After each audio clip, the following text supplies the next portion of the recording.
Hey guys, Tish here from Black Sheep Finance. Today I'm in my renovating clothes. So today I'm talking about renovating. I've got a couple of different questions.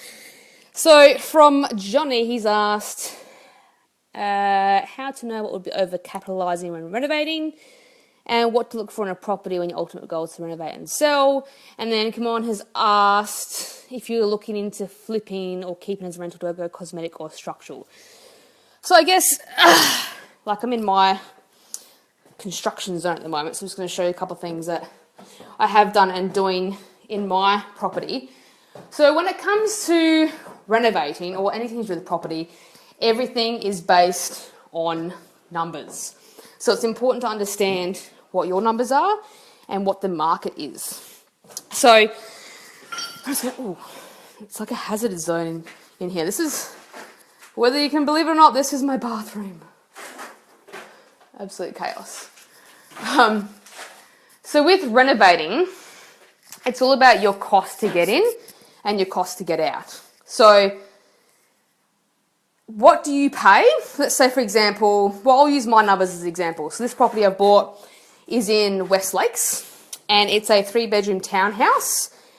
The main reason I bought it was I really love the location. I've always wanted to live here, and I got it for a bargain because the real estate agent was useless, basically, and it was deceased estate. So I paid $340. So on top of $340, I've got stamp duty, conveyancing, all those other sort of costs. So my cost to get in was, I should actually write it down what it exactly was, but just under $360. Okay, so my cost is $360. So then you look at what you can potentially sell at. What you can you sell at, and that's going to help set your budget for renovating. At the end of the day, if it's 3 bedrooms and it's a townhouse, I have to compare what I can potentially get against other 3-bedroom townhouses. It's unrealistic for me to compare against a 3-bedroom house. Every market is different. The market per suburb, the market for houses, the market for units and townhouses are all different. So you have to do an accurate comparison. And that's what we're looking at when we're looking at values. So, and that's where it comes down to looking at, I guess, whether you do structural or cosmetic. So cosmetically, I guess that's ideal because you've got minimal spend for hopefully maximum output. For a lot of properties, you can buy something and do nothing to it and just style it and sell it for more. But how much more is the question as to how much money you will make, because you've got the stamp duty, which are your on costs. So roughly 6% is your on costs. Then you've got selling costs, which are, allow 2% of the sell price. So for example, my buying costs are 20 grand. My selling costs will probably be 10 grand. So now I'm already up to 370. If I spend 30 grand on the renovations, my cost is now 400. So you've got to determine as well what you're willing to accept as a profit margin. For me, I won't do a project unless I'm making 40 grand. So if I can't make 40 grand out of a project, I'm not going to do it, because that's just, I guess, what I believe my time is worth. So area is important. Some areas just, they don't have the gap, as in, like obviously I'm going to talk about SA suburbs here. So if we're looking at the extremities, like let's say Manapara, Andrews Farm, and then south if you're looking at Morphett Vale. Properties around there are always going to be between the 300 to 350 mark. So you're not going to make money unless you get an absolute steal, an absolute bargain. Like if you get something pick up for 280, you're still going to have to sell it at like over the higher end of the market being 360, and that's unrealistic. So stay away from the suburbs, even though it can be, I guess, tempting because it's cheap.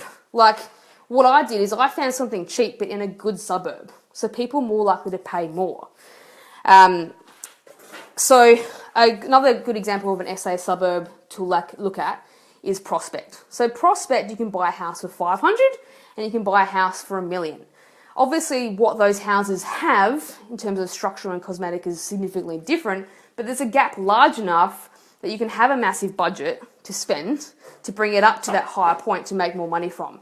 So you really want to pick a suburb where there's a large price difference. If you get like the lower socio, I know it's a bad word, areas, it's all about your target market. People who can only afford to buy in those areas are looking in there because they have a budget. They're not going to spend top dollar. So in terms of cosmetic stuff, what can you do for what prices? God, it's simple stuff. Fresh coat of paint. All the sort of 80s houses have these horrible dark wood architraves and skirting boards. Paint them white. Paint everything white. Then do some really nice styling. You can hire furniture to make it look pretty. So door handles, cabinetry handles, that's super cheap cosmetic stuff you can do. In the bathroom, if you're going to flip it really quickly, then you can paint tiles. I don't really like paint tiles, but I can tile. So I will rip out, as you can see, I'll rip out everything and start again. But that's because I can do everything, so I haven't got labour costs involved. If you want someone to do a bathroom for you, God, obviously it depends on what you're putting in, but you're looking at upwards of 10 grand easy, whereas mine's going to cost me 5, I think. So going back to the structure, I guess, what you should put in. So again, mine's a 3-bedroom place, 1 bathroom, right? So I'm just walking across all my crap. I'm in the main bedroom now. So something that I've decided to do is because I've got, you can't really see, is that going to work? No. This is the main bedroom. I've got this really weird, unique, look at my view. I'm on the golf course. Okay, another reason why I bought this place, I'm on the golf course. There is no fence beyond where I am in the golf course. That's the golf course right there. So just sidetracking a little bit. West Lakes has a new development going up. Hey, Bridie, glad you're liking them. West Lakes has a new development going up where the footy park has, well, the oval's still there, but around it, new development's going up, right? So currently my house is only comparable to existing townhouses, which are all old, which are all 3 bedrooms, 1 bathroom. What's being built in the future, so you have to look at developments in the area and what's happening. They're doing new townhouses, so the 3-bedroom, 1 bathroom places are going to be entry prices $440. Okay, so that's kind of like my benchmark. But then mine's old, even though it's going to be renovated, and that's new, so it's technically not comparable. So I've got to do something better and different to be on par with that. And the other thing that's happening is they're actually moving Brebner Drive. So Brebner Drive currently is going along the golf course. They want to move Brebner Drive so they can build really fancy townhouses on the golf course. And they're going to sell them for, wait for it, $1 million. Yeah. So I won't have instant uplift now. Like if I choose to flip this place, I reckon realistically based on recent sales, I can maybe get 420. Okay. Whereas if I wait, which I'm happy to do because I want to actually live here for a couple of years. So by living here for a couple of years, my debt's reducing as well, which has created more equity. So obviously when I sell, I'll have larger profit. But by the time I sell, everything in West Lakes will have been built and the prices will have gone up because it's a development, so they set the prices, it's not negotiable. And those townhouses, like they're really, really pushing the golf views, which no one really cares about now because it's all lake views. But in 4 years' time, I'm anticipating, through my research, that golf views will be like, everyone wants golf views. And the only other place you can get golf views for less than $1 million is, ta-da, here. So that's another reason why I bought this property. Is you gotta look at the area, what's happening in the area that's gonna potentially increase your price more so. So the point of difference, apart from being on the golf course, which I am choosing to do structurally, is obviously 3 bedrooms, 1 bathroom. Look at this perfect, unique space. Look at that. It's a complete waste of space. What am I going to put there? There's the walk-in robe. That is a shitty little space. Either I can make that into a giant walk-in robe or, ta-da, I could put an ensuite in. So what's going to give me more value? A 3 bedroom, 1 bathroom with a large wardrobe, or 3 bedroom, 2 bathroom property? Because I will have the only one.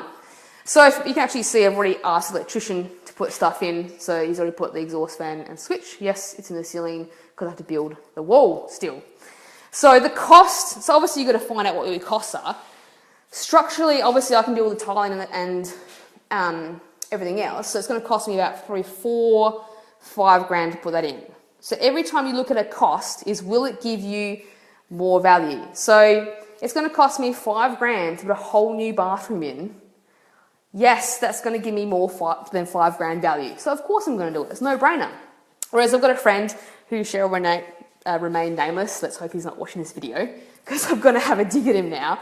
He has a property in Morphett Vale and he wants to put a deck on and do all this sort of stuff outside. Yes, it's going to make the property nicer and more saleable. So yes, it's more saleable and you will get a quicker sale, more interest, but it's not going to increase your value. There is a cap in every single market. It doesn't matter how nice you make a property. Once you start doing all those extra things, like, okay, here, I've got this awesome, like, windows. I would love to put a balcony out here. If I put a balcony out there, yes, it's heaps nice, but the cost it's going to, well, I don't know how much it's going to cost, but at least $5,000, $5 to $10,000. I honestly don't think that will increase my value more because I'm already looking at a 3-bedroom, 2-bathroom. As long as I get $450, I'm happy. I don't think spending $10,000 on a balcony is going to get me an extra $20,000 because then I'm jumping up into a different market. Now I'm trying to sell a 3-bedroom, 2-bathroom townhouse for like, what, $370, $380? No, not going to happen, not in this area. So rule of thumb, I guess, when you're looking at renovating is you have to take into consideration your on costs, stamp duty, blah, blah, blah. Selling costs. So you got start, costs, you got sell point, costs. That gap in the middle, your renovation budget has to be no more than half of that because there's no point doing it unless you're going to make money. And unfortunately, most of the money you make from renovating is because you're doing the work yourself. So the question you have to ask is, what is your time worth? And that's why if I'm not going to make $40,000, to me it's not worth it. Because to be honest, like instead of renovating, I could be seeing clients, I could be doing a whole bunch of other stuff to make money. So what's your time really worth? I actually happen to love renovating, so I do it because I enjoy it, and it's a bit weird. Like I'll just be really relaxed painting. So I enjoy it. So overcapitalizing, it's just, you have to do your research. You need to look at the suburb. Just go on realestate.com if you want to see what people are asking isn't always what things sell for. You can go to onthehouse.com, I think it's .au, and also look for sold prices in there as well. So you will only be able to get as much as what everyone else can get. You can't be, I guess, think you're going to get like $1 million. You've got to be realistic. And obviously all these prices is excluding capital growth. You cannot rely upon capital growth when you're looking at renovating or even developing because it's a bonus. You can't guarantee it. What happens if something happens to the market, right? It's just not plausible. I think that's it. I know there's only 2 people watching, but have you guys got any questions about renovating? Overcapitalizing? Nope. Tomorrow I might, because I'm also here renovating tomorrow. I know, on Australia Day. I'll be drinking in the afternoon. It's okay. I might show you some of the bargains I've got because you always make money when you buy. And that's either when you buy the property or when you buy the stuff to go in the property. A lot of people, I hear prices that people pay for stuff and like, I'm the biggest tight ass there is. So I ain't going to pay $1 more than I have to. So I'm proud of myself for the bargains that I get. So I might show you around and let you know some of the bargains I've got and also some tips on where to buy stuff. So feel free to post some questions below if it's about renovating and I'll get to it tomorrow when I talk about my bargains. Have a good night, guys. Ciao.